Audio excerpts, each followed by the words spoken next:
Just thought I'd pop up a little video about a notorious issue with some Japanese bikes, particularly the Honda VFR 750. This is the regulator rectifier that is a superseded part number from Honda. I'm just putting in right now. And you can actually see that it's got cooling fins on it. You know, the original one does not.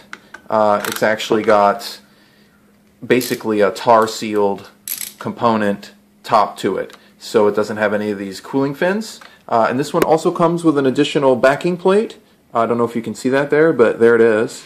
And it actually helps dissipate heat quite a bit more. So this is probably you know, useful for some people, but not useful for others. I guess it depends on which way is my damn wrench going. Thank you. It depends on if you've already tackled this issue. But if you haven't, these are around 260 bucks as opposed to the Rick's version, which I think is about 100 bucks.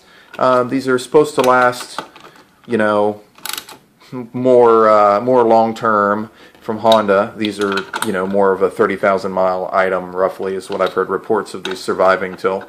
So, also, one of the things to note on this one is that you do not have to replace the plug end. It's hard to do with one hand, believe it or not. You do not have to replace the plug end on this.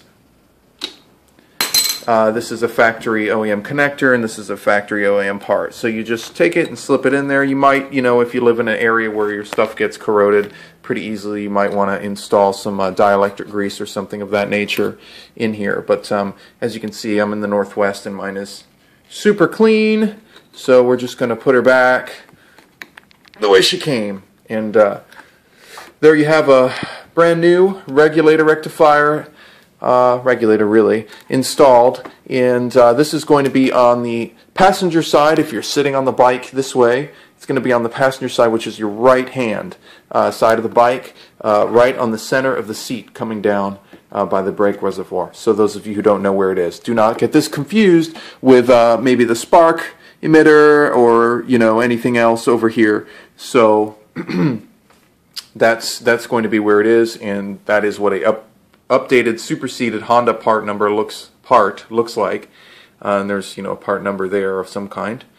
So I hope that helps some of you who are dealing with this on your VFRs. I would say pay the 260 bucks for this and sleep better at night knowing you're not going to be dead on the side of the road with a dead battery. To some of you who are still troubleshooting, the classic scenario for this is either to kick up to 17 volts at low RPM, like, you know, 1100 factory idle, and it'll just overcharge and it'll fry your battery and burn out your battery.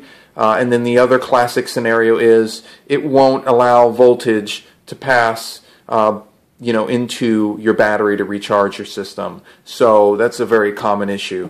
Mine was at 12.41 and dropping at 1100 RPM. And when I revved it up to 3000 RPM, I think it kicked up to like 12.52 or something like that. So there's problem solved. Hope that helps some of you guys out with your VFR issues. And yeah, the bike's looking pretty sweet. It's coming back to life.